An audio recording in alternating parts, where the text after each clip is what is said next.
آج آل India Muslim personal لا board کی جانب سے جو پروٹیسٹ کال دیا گیا تھا بتی گل کا، وہ بہت کامیاب رہا، غیر معمولی اس کا اسپونٹینیس ری ایکشن رہا، اور خاص طور سے تلنگانہ، حیدرآباد اور کرناٹکا سے جو ابھی تک ہمارے پاس رپورٹس آ رہے ہیں، پورے لوگوں نے بلا لحاظ مذہب و ملت اس کا ساتھ دیا ہے. میں ان کا شکریہ ادا کرتا ہوں.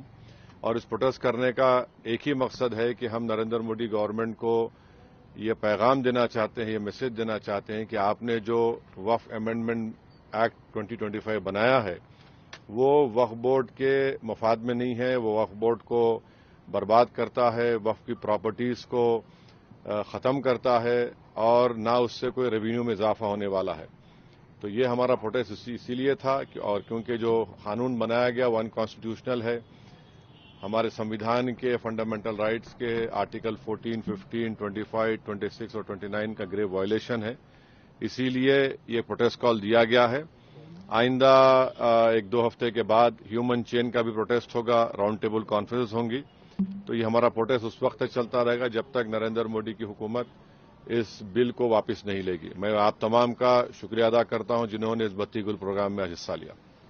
جس طرح کا یہ بتی گل کارکرم یا پروگرام کی جب بات کرتے ہیں تو آپ کو کیا لگتا ہے کہ اس طرح کے پروگرام سے کیا سندیش یا کیا اثر ہو سکتا ہے؟ نہیں، یہ دیکھیے، یہ اسپونٹینیسلی جنتا نے 15 منٹ کے لیے اپنے گھر کی لائٹ کو بند کیا، اپنے کمرشل اسٹیبلشمنٹس کی لائٹ کو بند کیا، اور ایک میسج ہم دینا چاہ رہے ہیں پردھان منتری نریندر مودی کو کہ آپ نے جو قانون بنایا وہ انکانسٹیٹیوشنل ہے، وہ بلیک لا ہے، وہ وقف پراپرٹیز کو بچانے کے لیے نہیں، وقف پراپرٹیز کو برباد کرنے کے لیے. اور ایک ایسا ایکٹ آپ نے بنایا جو بھارت کے مسلمانوں کی مسجدوں کو، قبرستانوں کو، وقف کی پراپرٹیز کو ان سے چھیننے کا ایک ایکٹ بنایا آپ نے.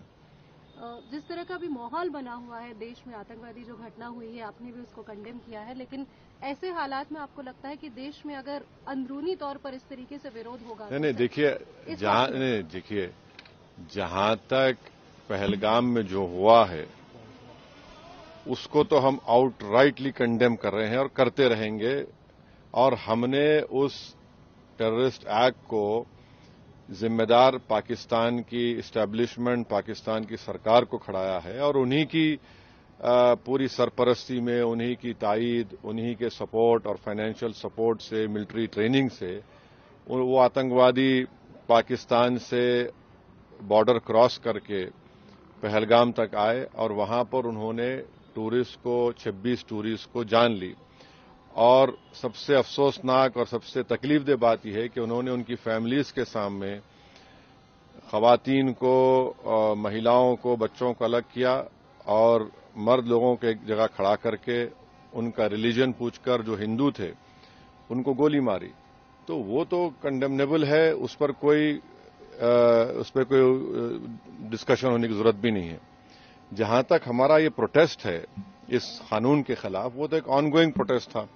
اور آپ کو معلوم ہوگا کہ آل انڈیا مسلم پرسنل لا بورڈ نے اس ٹیررسٹ ایکٹ کو کنڈیم کیا، اور قریب 3 دن تک ہم نے اپنے پروٹیسٹ کو روک کے رکھا. تو یہ پہلے سے طے شدہ پروگرام ہے. جہاں تک دیش کی اکھنڈتا، دیش کی انٹیگریٹی کی بات آئے گی، اس میں تو کوئی کمپرومائز نہیں ہو سکتا. سر، آج کی سب سے بڑی خبر caste census, national caste census, اس پہ آپ کا کیا کہنا ہے؟ آپ نے دھنیہ واد بھی دیا ہے.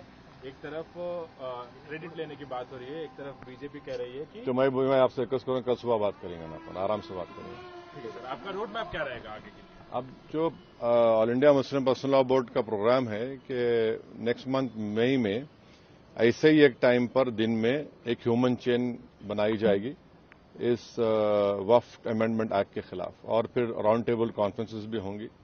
تو بقرعید سے پہلے 6 جون تک یہ پروٹیسٹ پروگرام چلے گا. بعد کا پروگرام آل انڈیا مسلم پرسنل لا بورڈ طے کرے گی. کانگریس اپنی طرف سے جو ہے آندولن کر رہی ہے، پروٹیسٹ کر رہی ہے، تو کیا ایم آئی ایم کی طرف سے کیا آندولن کر رہی ہے؟ جیسے وہ اندرا پارک میں بھی ایک پروٹیسٹ کرنا چاہ رہے تھے، اور کس بارے میں؟ اسی کو لے کر. تو اب ہر ایک کر سکتا کیا ہے. ایم آئی ایم بھی ایسا کچھ پلان کری ہے؟ نہیں، دیکھیے ہمارا جو پروٹیسٹ پروگرام ہے ہم آل انڈیا مسلم پرسنل لا بورڈ کے ہی ان کے انسٹرکشنز پر، ان کے ساتھ ہم پروگرام کر رہے ہیں. جوائنٹ ایکشن کمیٹی ہر کوئی پروٹیسٹ کر سکتا ہے، اس میں کوئی دو رائے نہیں. ہماری پارٹی نے فیصلہ کیا کہ ہم under the umbrella of all India Muslim personal law board یہ پروٹیسٹ